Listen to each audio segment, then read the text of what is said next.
welcome to the 50 States Highpointing Podcast. I'm your host, Lauren, and our highpointer that we're speaking with today is Paty from Oregon. Paty, welcome to the show. Thank you for being here. Oh, thank you for doing the podcast. Yeah. So, can you tell the listeners a little bit about how you got started in the outdoors and what got you highpointing? Oh, wow. So I grew up out here in Oregon and in California, so very much a West Coast girl, and the outdoors are a huge part of the culture out here. So I grew up, horseback riding and swimming and doing all those things. And in the summertime, our parents, my sisters and I would go with our parents to, longer camping trips, maybe 2, 3, 4 weeks at a time to national parks and the like. And so we kind of got instilled with a love of the outdoors pretty early. And then as I got to college, I was self-aware enough to know that I really didn't want to sit in an office 40 hours a week. I wanted some sort of travel, some sort of adventure. And so ultimately I landed on joining the Army and spent the next 21 years doing that. And it was a good fit for me. My first assignment was down in Panama, so I got to deploy a lot to Latin America, where my unit was building roads and drilling wells, and I was scuba diving on the weekends, and it, very much an outdoor kind of adventure. Met my husband in the Army, and we continued to do a lot of travel and overseas assignments, and had a family, and I think our son, by the time he was 5 years old, probably had been to more countries than a lot of Americans might want to visit. So we just kind of continued to travel just as life, progressed. And then our time in the Army was coming to a close. So our plan was, to set up a home base somewhere, but we didn't know where. We had never picked where we wanted to live. The Army picked it for us. Mm-hmm. And so, and the other factor there is I'm from the West Coast and my husband's from the East Coast, and our son was born kind of right in the middle in Kansas City. So we had ties to everywhere, but we didn't have a specific place we wanted to, definitely call home. So we decided we would essentially sell all of our stuff, buy an RV, and we spent the next 3 years from 2018 to 2021 just traveling around the United States. Wow. Seeing the country, showing our son all these, really fantastic places. And, one thing led to another. After 3 years, we did settle down here in Oregon, about an hour from where I went to elementary school. Wow. And where in Oregon is that? We're in Eugene, Oregon, which is where the University of Oregon is. It's kind of in the center of the state. You're about an hour and a half from the mountains, an hour and a half from the ocean, 2 hours from Portland, and you just kind of got a little bit of everything to That's do perfect. Here. What a fascinating life. And thank you for your service. That's so cool. So you did the RV thing after the Army. We did. And, it was a really good way to show our son this country. Mm-hmm. When we started, we had no clue about highpointing. We didn't know what it was. We started from Kansas. Our last assignment was at Fort Leavenworth, Kansas. Mm-hmm. And we were leaving in the summertime, so it was hot. So the number one goal was go somewhere cool. So we drove up to the Great Lakes and, did some time around there. Then we went up into Canada because my husband's family is from Quebec. So we went and saw family up there. And we were looking at our itinerary as we came back to the U.S. and said, okay, where do you want to go next? What do you want to do next? And I had 2 things that were on my bucket list. I wanted to see Acadia National Park, which is gorgeous. And then I wanted to go to Baxter State Park, which, as many of your listeners will know, is where Katahdin is. Not because I was highpointing, but because I'd been really interested in long-distance backpacking for a long time and hadn't really been able to do much of it because, the Army does not give you 6 weeks off, let alone 6 months off to go hike a trail. Mm-hmm. So, but I'd read so many trail memoirs and blogs and all these different things that were talking about Katahdin, this entire journey from Georgia to Maine, people were talking about Katahdin. And I just wanted to see it with my own eyes. I wanted to climb it. And so the 3 of us did. Wow. And that was our first high point, though we still, again, had no clue what we were doing. We hadn't heard of high pointing yet. Fast forward, as we go through New England and we end up just doing some fun hikes. We go up Mount Washington, we go up Mount Mansfield. And then in the fall, an article came out in Backpacker magazine. A gal named Lauren Mooney wrote this article called Confessions of an Accidental Highpointer, where she talked about highpointing and kind of how she got into it. And I thought, man, that's pretty interesting. And with the story was a map, of course. Yeah. And the map showed, each of the state's high points and their names. And of course, you start scanning it and saying, "Oh, which ones have I done? Where have I been?" And you realize, hey, we just did 3 of these in the last month. That's pretty cool. And so we cut out the map and we put it on the refrigerator in the RV right next to our giant national parks magnet that has where all the national parks are at. And said, okay, well, maybe, as we're traveling around and we're hitting these different states, if we're looking for something interesting to do, maybe we'll hit a high point. Maybe we hit a national park. It wasn't really serious at that point. Right. That's always how it starts off. People just kind of put one foot in and then they go, well, I should probably finish this. It is. And, the following year, I wanted to hike the Appalachian Trail. And my husband wanted to keep fishing. And so we said, okay, he and our son would stay in the RV while I hiked the trail. And the Appalachian Mountains run right up the eastern seaboard. They're the highest, parts of the East Coast. So it's not surprising that a lot of the high points are right along the Appalachian Trail. Mm-hmm. And I was able to hit 8 of those high points while I was on the trail, or right before it. And, your number starts at 5 and then it grows to 8 and then it's 10. And before you get down this roll, before too long, it's 4 years later and you've got 46 high points in DC and you're just like, you're starting to look, what's the next challenge going to be? Yeah. Yep. That's what everybody says. And I've noticed after talking to a lot of high pointers so far that we're people who like lists. Yes. It's high point, state high point lists, national parks. We want to check off county high points. And then for people who have completed the state high points, I always ask what's next. And they'll say maybe the Canadian provincial high points or prominence, the prominent peaks. But we're people who like the next goal and the next goal and the next goal. And I don't see anything wrong with that. No. And, I feel that same way as we did our last high point, which was Hawaii back last November. You're summiting a pretty big mountain in a really beautiful location. And as I'm coming down, I feel happy and excited, but I also felt this sadness, like, oh man, there's only a couple more left. What am I going to do next? And so for me, it was, hey, why don't I high point the counties in Oregon? Because it's such a diverse state. It's got, the Pacific Ocean. It's got mountains, volcanoes. The deepest canyon in the United States is not the Grand Canyon. It's Hell's Canyon right on the Oregon and Idaho border. And so, it's a good way, in the same way that high pointing the states is a great way to learn your country and how diverse it is. High pointing your state does the same exact thing, just a little less driving. Sure. And you've hiked we'll get into your trails later in the podcast for sure, but you've probably seen more of individual states than people who live in those states. But like I said, we'll get to that later. I do want to go back to how this all kind of started after your time in the Army. So I know that when I was in the Army, and you seem to have had a more adventurous career. I was stuck in an office a lot, although I did deploy, and it is at the end of the day, it's a physical job. And so it gets you out. You have to stay in shape and, be able to complete a number of physical tasks. And I loved that about the Army.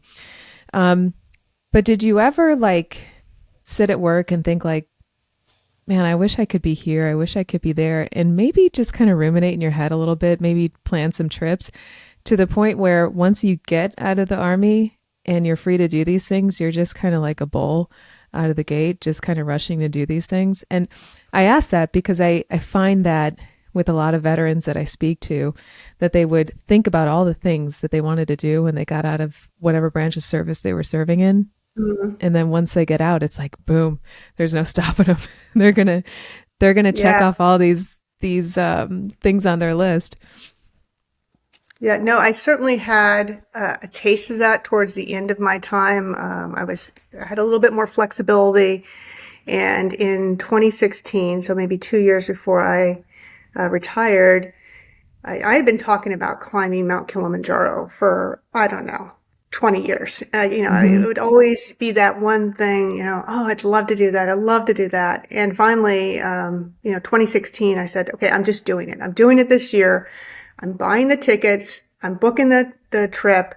And my best friend went with me. And Wow. the two of us went out and did the Lemosho route, which is one of the longer routes, figuring, Yeah. look, if you're flying all the way to Africa, like make it as big of a trip as you can, right? Like Yeah. don't go there, climb a mountain and immediately turn around. Yeah. So we took the longest route we could, and then we had such a great time. The next year we went and we did a rim-to-rim-to-rim fast packing trip on the Grand Canyon, where you just, you start in the South Rim, you go down to the Colorado River, back up to the North Rim, and then turn around and do it all over again as Yeah. fast as you can. And those are the kind of things that were kind of driving me. Because I had compressed time, I'd do the biggest thing I could do in that time.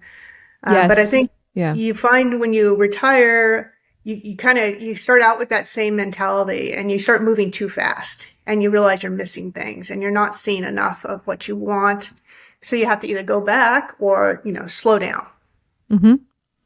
Well, for the listeners who aren't in the military, we do get 30 days of paid leave each year. And so that's usually split into what we call block leave. And that's 15 days for one half of the year and then 15 days the other half of the year. And so, like you, Patty, I would also do as much as I could within a 15-day period. Um, Absolutely. yeah. But leading up to that 15-day period, I would think about it nonstop, probably talk about it, too much to my peers, but it it would keep me going. It was something that I could, when the days got a little dark, I could really look at. But I remember being in Iraq, and I was in northern Iraq in Erbil, and the Iraqi high point, I could see it sometimes from, Oh, wow. our base. On a clear day, I could. And I didn't get out of the base very much. And so I would just look at it and go, okay, I don't do enough at home.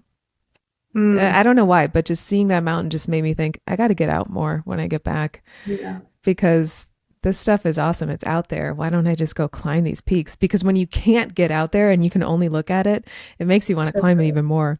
So the first thing I did when I got back was get on a guided summit to Rainier, and that was it.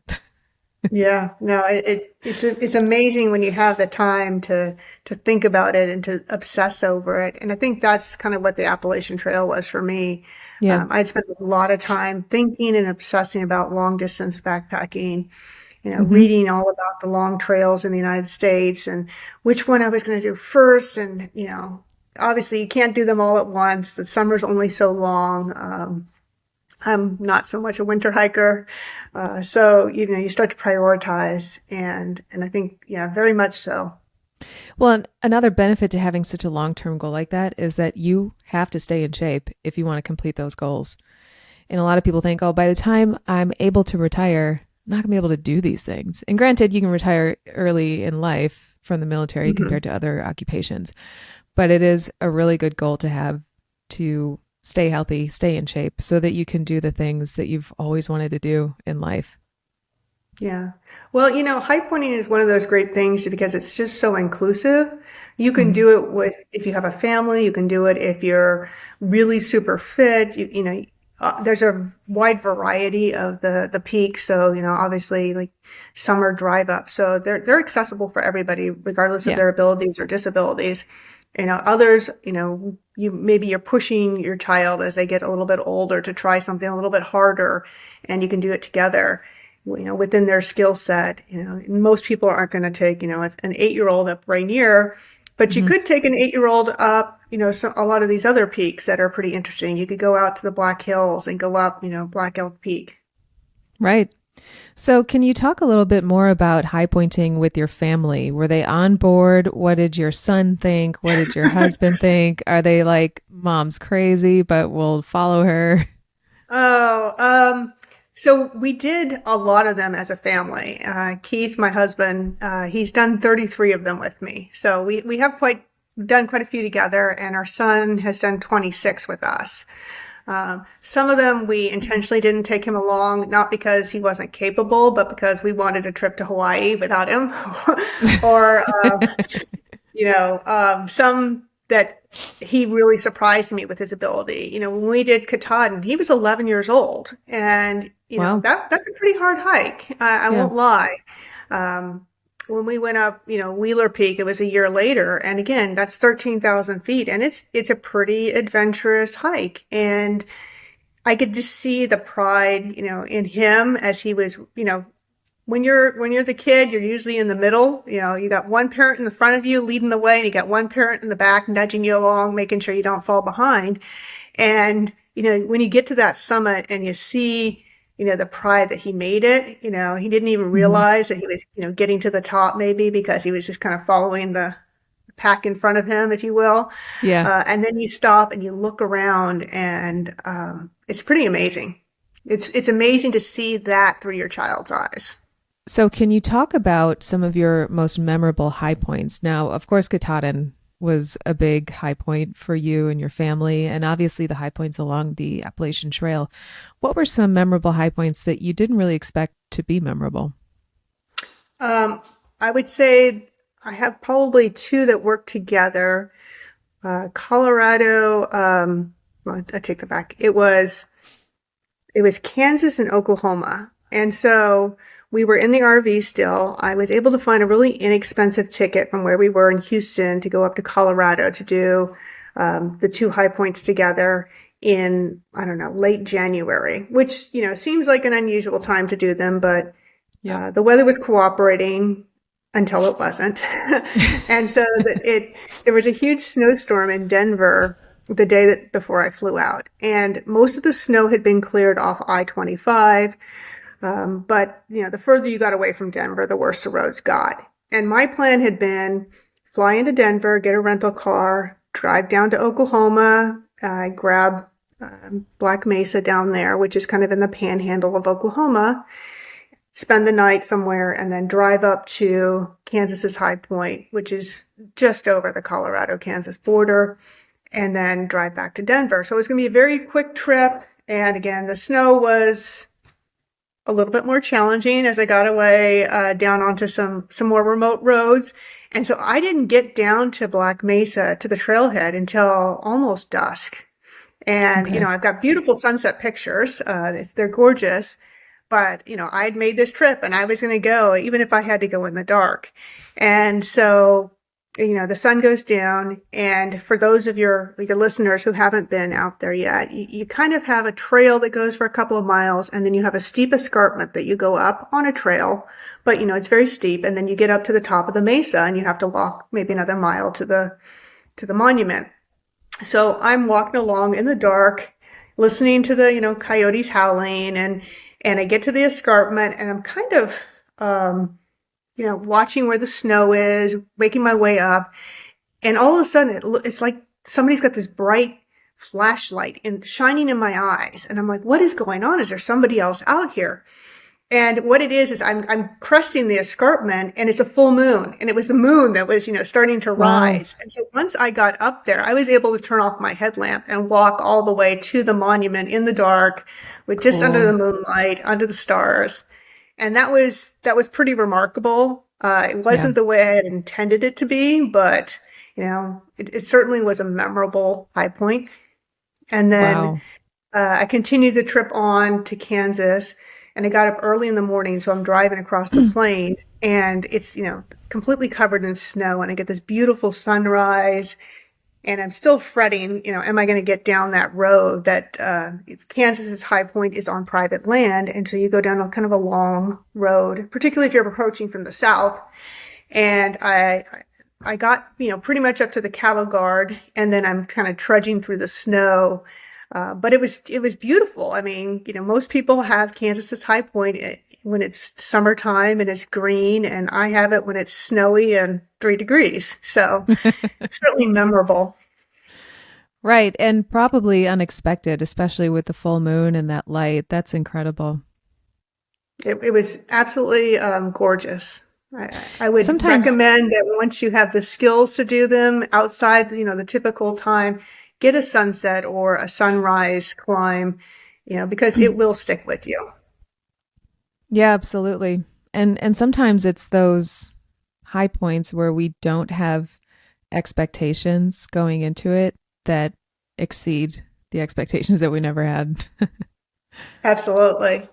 And you're right about the sunrise and the sunset. As I was telling you on our phone conversation before this, my most memorable high point is Mount Whitney because I did the Mountaineers route and I was a guided summit and we just weren't in a rush. And so we took our Hmm. time. I woke up in the morning. We were on the mountain for 2 nights, I think. And I just got to watch the sunrise come over the Sierras. And then as soon as we were done with our breakfast and coffee, we went up.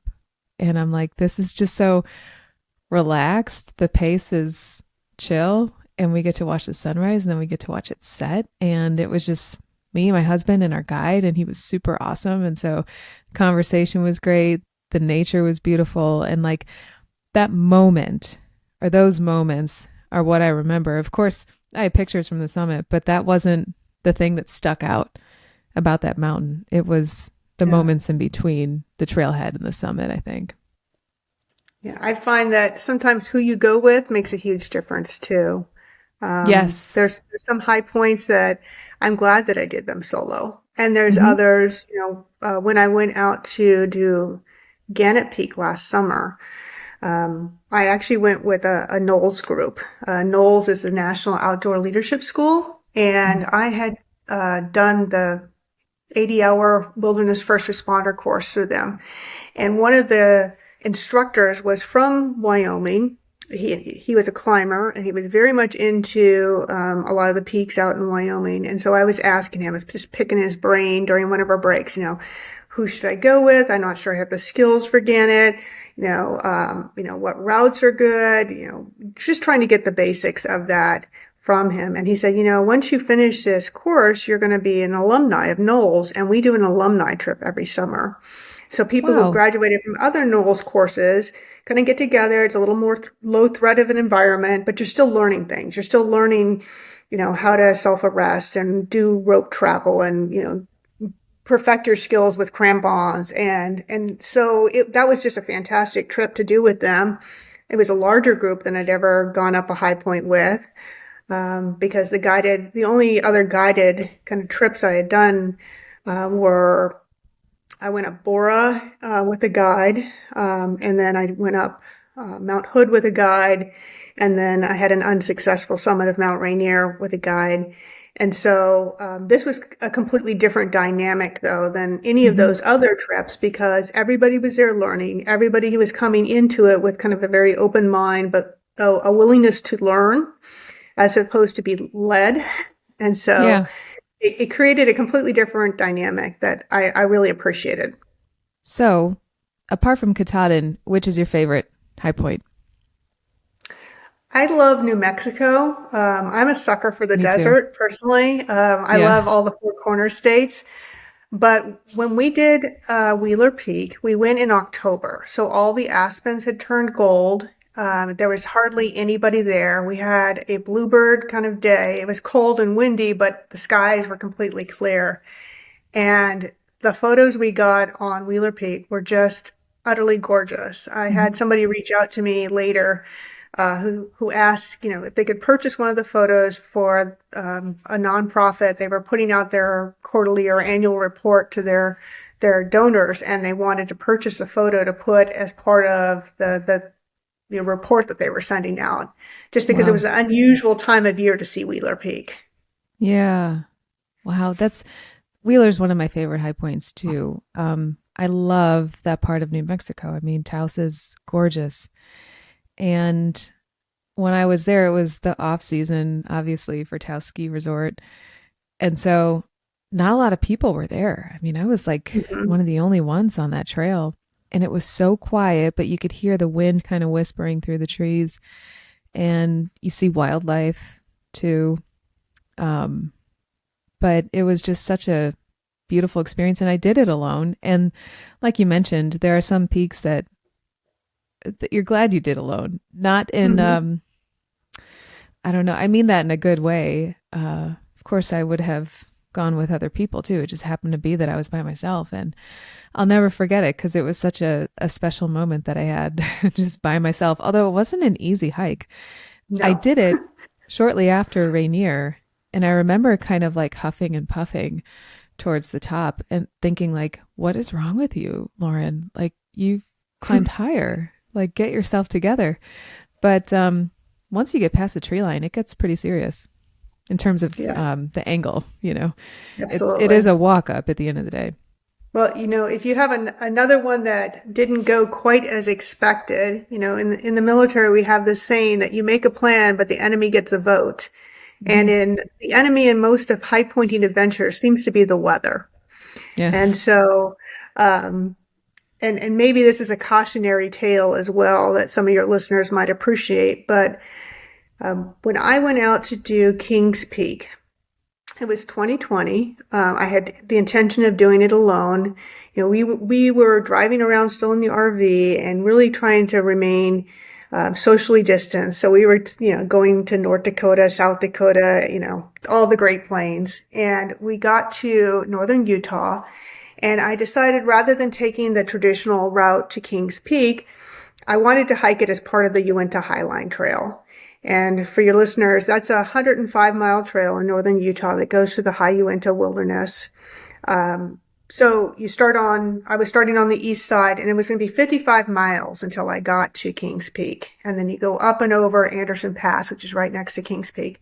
And then it was another, 50 miles or so till I got to the other end of the trail. So it was going to be, a multi-day trip. And in addition to that, I'd been watching the weather forecast, and this time of year it was, right around Labor Day, just before Labor Day, and the wildfires were going. It was up in the upper 90s. It was unseasonably hot in Utah. But I could see in the forecast, the long range forecast, for what it's worth, that there was a polar vortex coming. And it was going to drop the temperature 40, 50 degrees on me. So I Oh, would be, starting the trail when it was in the 90s. And then, it would probably drop into the 50s, and down to freezing temperatures at night. So, you're packing what you need for a warm hike, what you need for a cold hike. And one of the things that I bring with me when I do a solo trip is I bring a Garmin InReach Mini, which is a little satellite responder. It allows me to kind of text my husband each night, kind of give him a proof of life message, if you will, yeah. that I'm still alive and moving. It also has an SOS button on it in case, you break your leg 10 miles from a trailhead. You can rescue yourself by calling, for a rescue. And so, I began this trail, but, feeling like I was in pretty good shape in terms of the conditions that I knew would be there. And, everything was going along fine. The end of day 3, I get up to the pass. I drop my pack. I go up to Kings Peak. I'm really proud of myself. And again, like you said earlier, it's one of those ones that I really enjoy doing by myself. It was hard, but it was beautiful. And I was the only person on the mountain that day because Labor Day weekend had just happened. So everybody who had been out there for Labor Day was already, Hmm. gone back to the front country. And so I was the only person out there. And, when I got to the top, often when you're in the backcountry, you've got, your cell phone in airplane mode so that it's not running down the battery looking for cell towers that aren't there. And so I will often at a high point turn my cell phone back on though, just to, send a text or check the weather. And so I wanted to know, is this, polar vortex still coming my way? And confirm that it was. And now there was some precipitation too.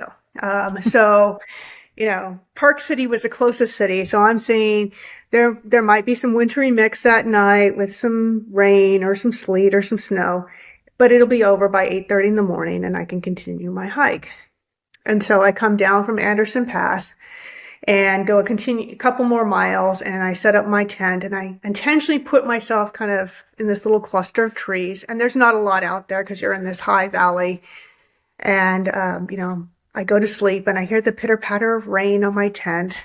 And, I'm thinking, okay, here it is. Couple hours later, just after midnight, I wake up, bladder is full. So I get outside my tent and the storm had stopped and there's now maybe 2 inches of snow on the ground, like that big fluffy snow, like everything is coated, full Wow. moon, just like, in Oklahoma.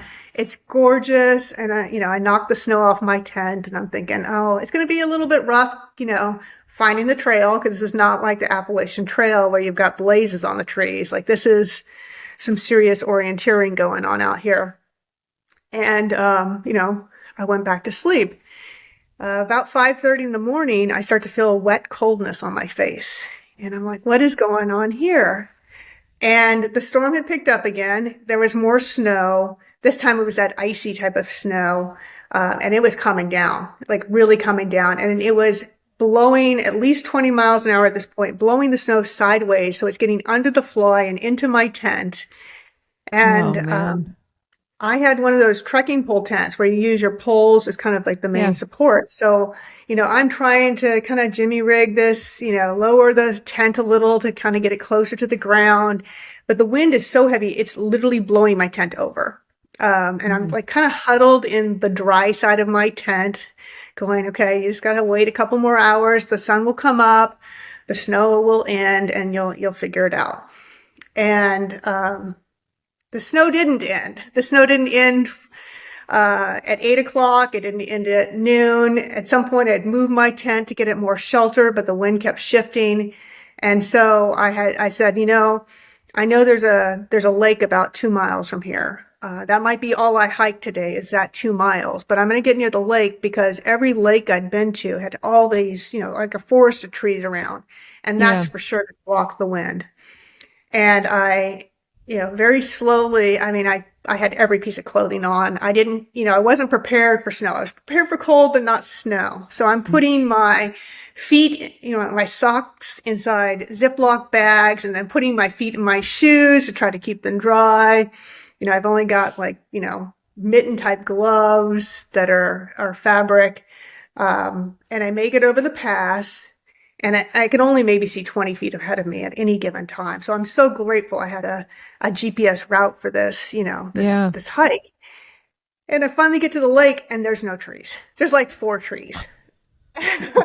And so I set up again and I'm kind of dry. And things went from bad to worse. Long story short, when I was going over the pass, the snow was already almost up to my knees at that point. So we're talking some serious snow coming down and it continued to snow. And I knew that, my sleeping bag was starting to get wet. And when a down sleeping bag's wet, it's useless. Mhm. There wasn't a whole lot I could do to keep my tent up in that wind. And, as humbling as it was, I knew that, my hands were the tips of my fingertips were white all the time. I was getting frost nip on them. It was time to get myself out of this situation. And I actually had to press the SOS button and Wow. effect a rescue. And, things did not go as planned. They actually Mhm. made 3 rescue attempts to get me off the mountain. The same things that were keeping me from getting out were the things that were keeping them from getting in. Sure. And the helicopter got within a mile and a half of me the first time. And then the pilots had to turn back because the conditions were so bad.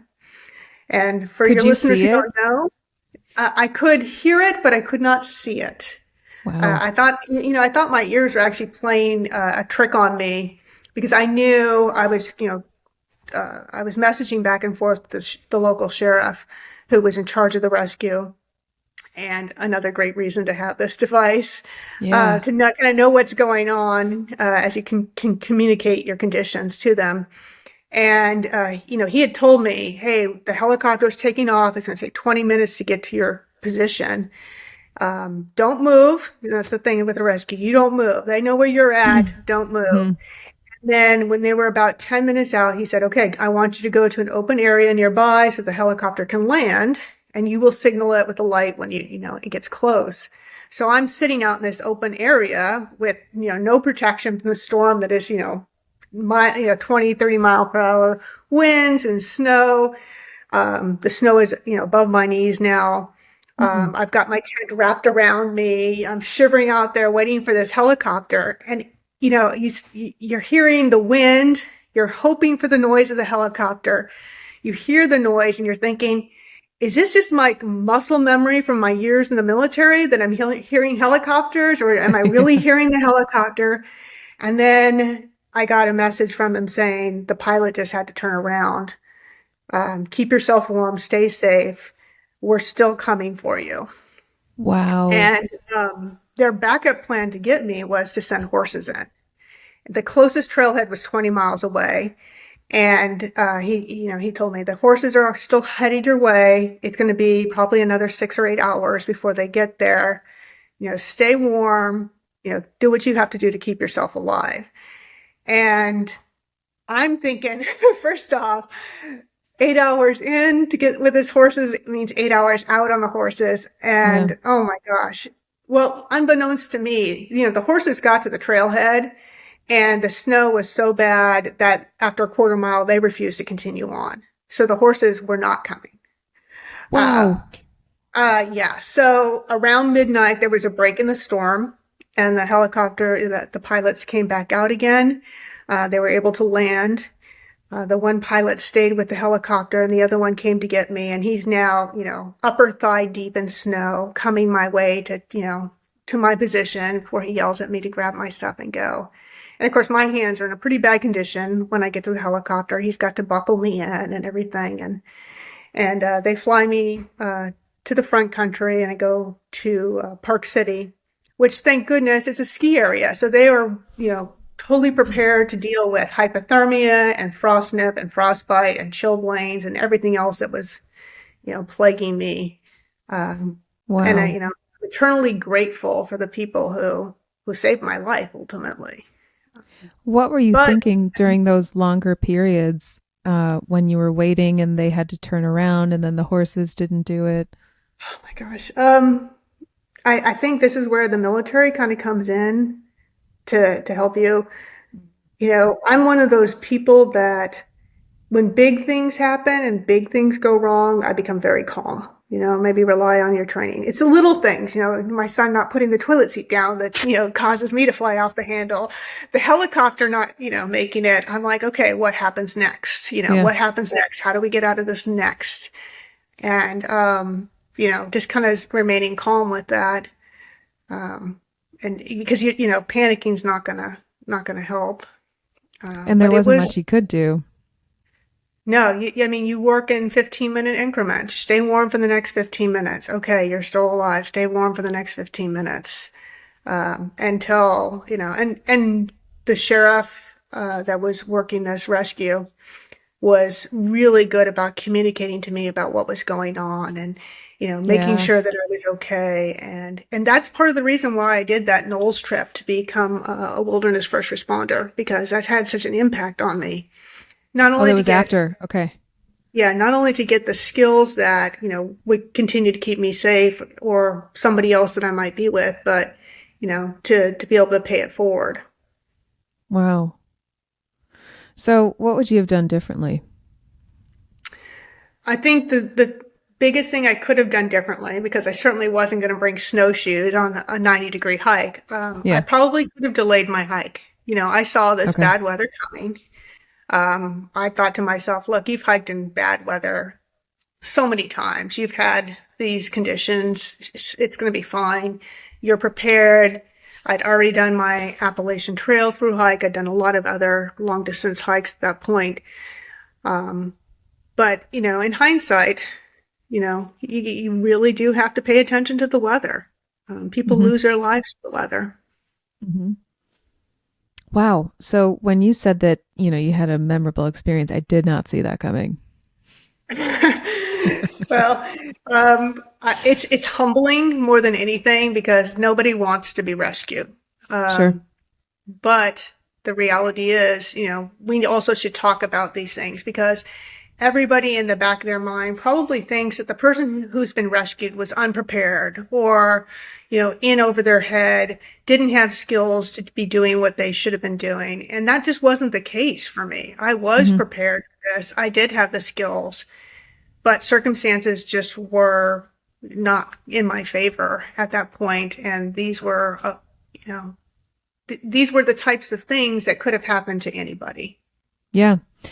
And you seem like a very self-sufficient person, and I'm sure that it was difficult to hit that SOS button, but did it go through your mind that if I don't hit this, I could just die out here? There was a point where I said, look, it's starting to get dark now. Mm. You know, how much worse could it get?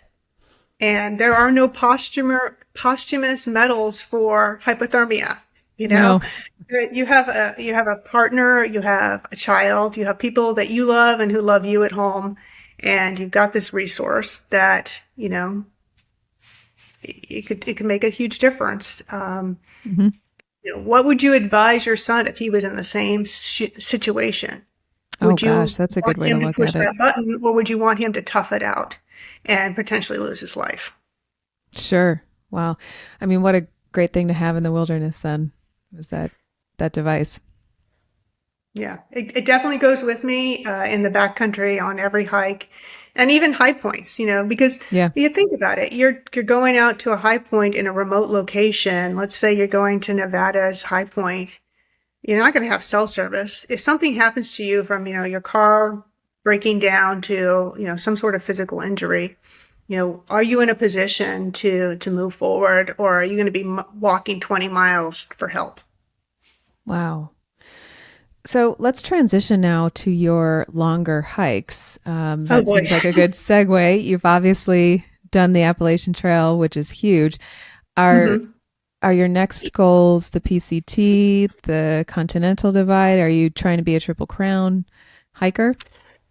You know, I'm not sure that I'm definitely want to be a Triple Crown hiker, just because, you know, you hike these long trails and they take a lot of your life to Yeah. do. They take an entire season. There's nothing else you're doing that season but hiking that trail. Hmm. And I do love the other trails, but I also want to have a little bit of a life, and I Yeah. also want to do the thing that I'm most inspired by in the moment.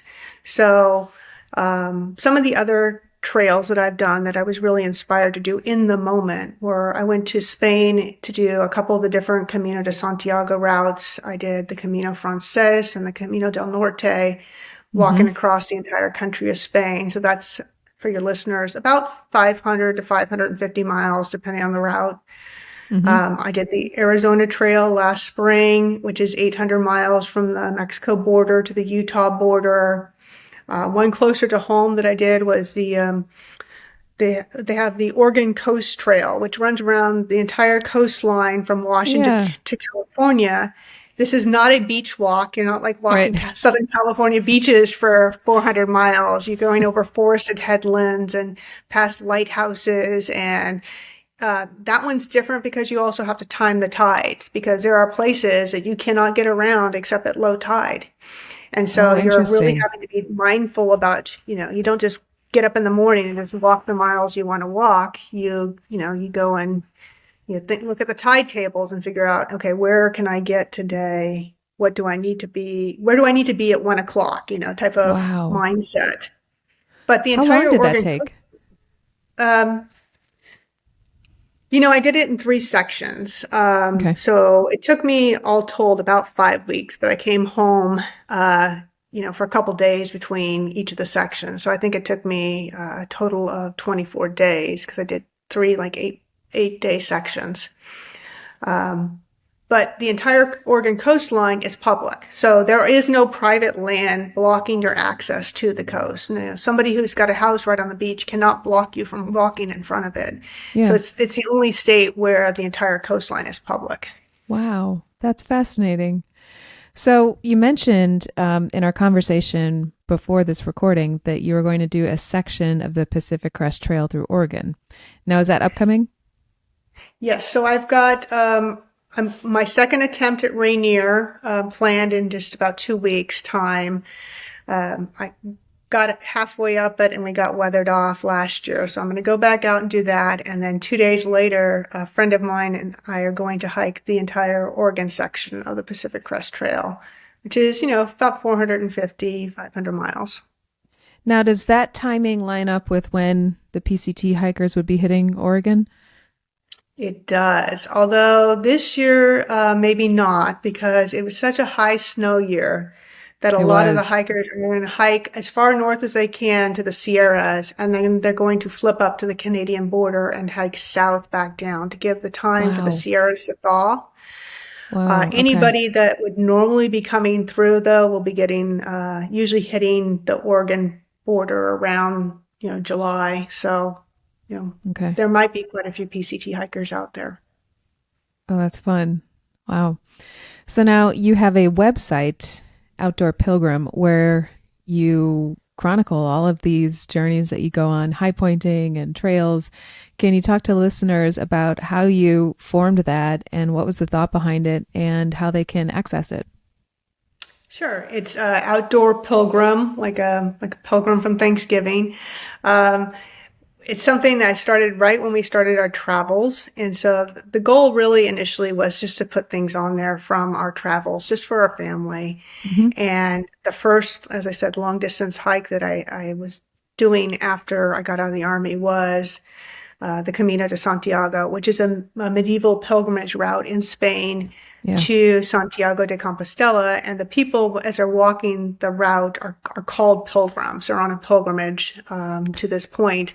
And Yeah. so, that combination of the love of the outdoors and just kind of being on a pilgrimage to see more of it, if you will. Not necessarily Okay. a religious or spiritual pilgrimage like a lot of people, but more of an outdoor pilgrimage, if you will. That's So so I post fascinating. my trail journals there. I post all my trip reports from my state and county high points there, just so other people who might be interested can see, okay, this is what it was like, or this is, you know, what it might be for me to go on this journey. I might want to, have information about the parking or are Yeah. there bathrooms at the trailhead and, what route did this person take? All those, little details that somebody might want. Yeah, the Arizona Trail is on my bucket list for one day, so I definitely looked through that section and it's very detailed. You have a lot of pictures and there's the descriptions are perfect and it's a helpful resource. So I will provide that link in the show notes for the podcast and the YouTube Oh, channel. thank you. So thank you for that. Now you're also an historian of high point names. Um, Yes. what piqued your interest in that niche subject? Oh, well, like a lot of things on this episode, it comes back to Utah. So as I prepare these trip reports, I want to try to make them as accurate as I can, Hmm. and I was trying to figure out because I kept seeing Kings Peak, and sometimes I'd see it Kings like plural, like we three kings, and sometimes I'd see it King apostrophe S. Okay. And I know that the Board on Geographic Names does not like apostrophes in names, but they exist out there. Martha's Vineyard has an apostrophe in there. So Yeah. what was the story with Kings Peak? And so as I was trying to, decipher this journey, I realized that through some, a little bit of sleuthing on the internet and research that Kings Peak was named after Clarence King, who was a famous geologist in the late 1800s. And he was with Josiah Whitney as he was out there surveying the Sierras. In fact, he's the one who suggested that Mount Whitney be named Mount Whitney. And Hmm. he was extremely well known. There was this thing called the Great Diamond Hoax back in the 1870s, and he proved that it was a hoax, and it was this huge Ponzi scheme that was, it's like the Bernie Madoff of the 1870s is what was going Oh, on there. And he exposed it and had this international acclaim of, showing that this diamond mine didn't really exist and that they were just taking people's money. And so he was very famous, the kind of famous that you dine at the White House type of famous. uh-huh. And he fell in love in the late 1880s with a woman named Ada Copeland. And Ada was a black woman, and he is a white man of privilege, went to Yale and grew up in Rhode Island. And the laws of the time, did not allow for them to get married. And so what he did is he decided to pass the color line. You know, you hear sometimes stories about people that are lighter skinned that were passing as white in order to, get the privileges that were being denied to them. He went the other way, and he tried to pass himself off as an African American or biracial man. Wow. And he led this entire double life with a completely different name, James Todd, with Ada Copeland. They were common law married, had 5 children together, and he told her that he was a Pullman porter because that was a very common job for light-skinned African-American men at the time. And that would explain his time away where he, and then in the meantime, he's off being this world-famous geologist and leading this entire double life for 20 years. Wow. Wow. And That's so I thought to fascinating. myself, man, if the story behind King's Peak is that interesting, what are the stories behind some of these other peaks? I mean, probably most of them aren't quite that interesting, but some of them might be. And so, and King's Peak was my 23rd peak. So at that point, now I had to kind of go back and start doing Yeah. the research for the things that I had done before. And, I kind of got into it. Well, you're right. It sure is fascinating. And are they as fascinating as Utah's? I think a lot of them are. I'm certainly inspired and interested in any of the ones who have changed names. I mean, most of us know about Denali and Black Elk Peak changing their names. Yeah. Most people don't know that Mount Whitney almost changed its name. Back didn't know in that. 1881, a bill came up in front of the California legislature and it passed and went to the governor's desk to rename the peak after the 3 fishermen of Owens Valley, who were the first 3 to summit. What was Oh, then Whitney. Whitney never made it to the top. King actually thought he made it to the top, but he made it to the top of the next peak over. And okay. so the first 3 people to go up were these 3 fishermen. And so this bill went to the legislature to name it Fisherman's Peak. And it made it to the governor's desk on April 1st, and he thought it was an April Fool's joke. No. And so he vetoed it. And so for most people who've been up to Whitney, you've been inside that little hut that's at the top. There's like a little stone hut, and there's a Yeah. sign in there that says, "Welcome to Fisherman's Peak." And that's why. Oh my gosh. Wow. This is, I feel like we could have another episode about just the names. I mean, just these 2 stories that I've heard are so fascinating. Can I give you one more? Absolutely. Okay. I love the story behind Tennessee and North Carolina. Okay. So most people know that Mount Mitchell is named after Elisha Mitchell because there's a grave at the top there for him. He was a University of North Carolina professor, and he discovered that that peak there was actually, at the time, it was called Black Bald, and he discovered that it was 500 feet higher than Mount Washington, which was thought to be the highest point east of the Mississippi at the time. And so Mount Mitchell was higher, significantly higher, or Black Bald as it was called back then.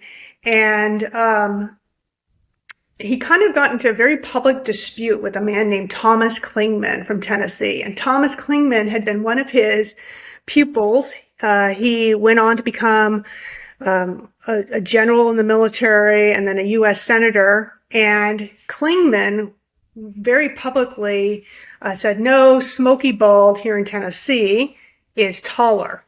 And Clingman is kind of a very obnoxious character. He had already gotten into one feud with another senator that led to a duel and ultimately apologies when both of them missed.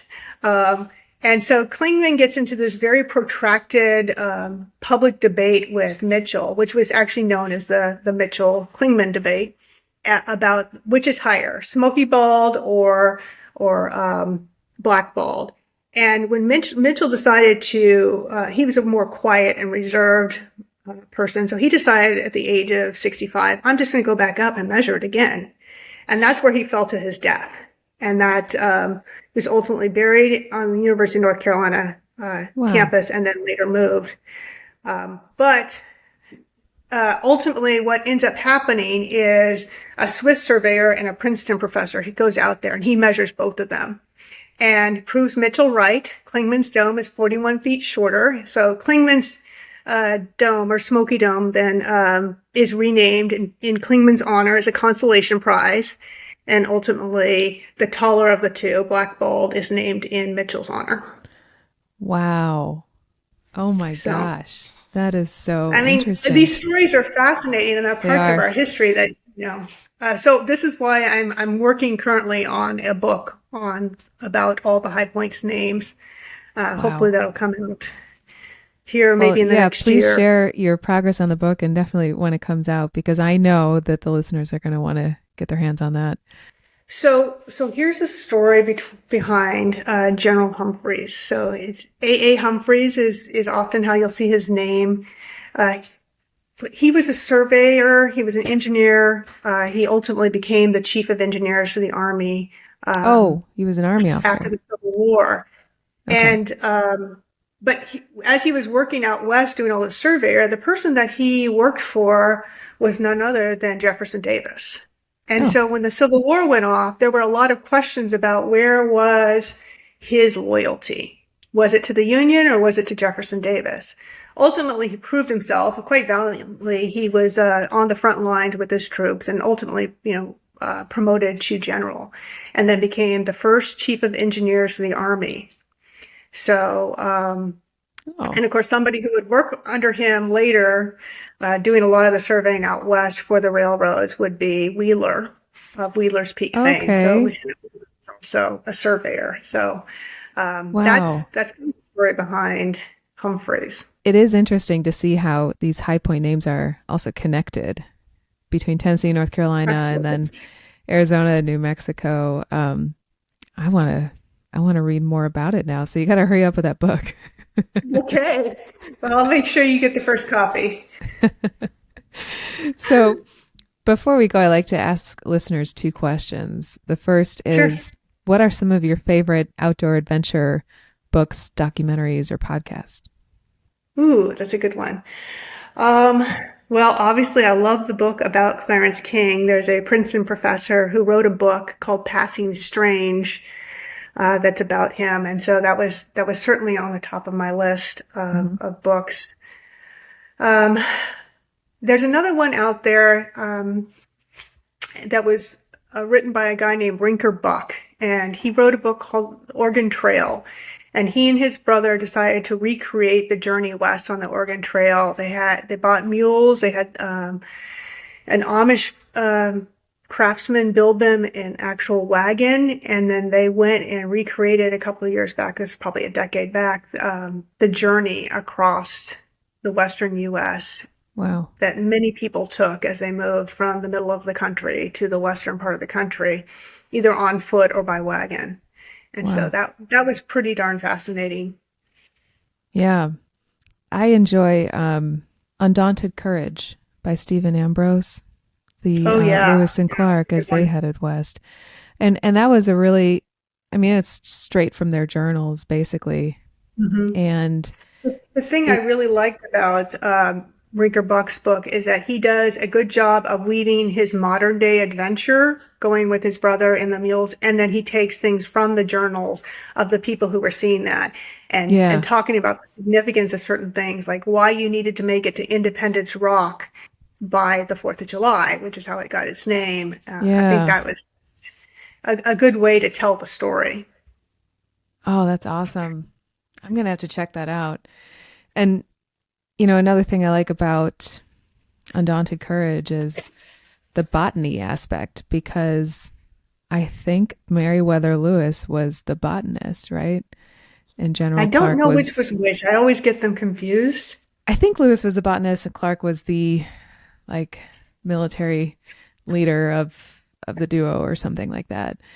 But so you get that scientific portion of the whole reason why they were going out there was just to see if stuff is fertile and if you Hmm. could really grow things out there. And oh, that's And just awesome. the idea of going somewhere that a lot of people, didn't even know existed. The whole western Yes. part of the US was so unexplored by Anglos at the time that, they had no idea what lay beyond the Mississippi.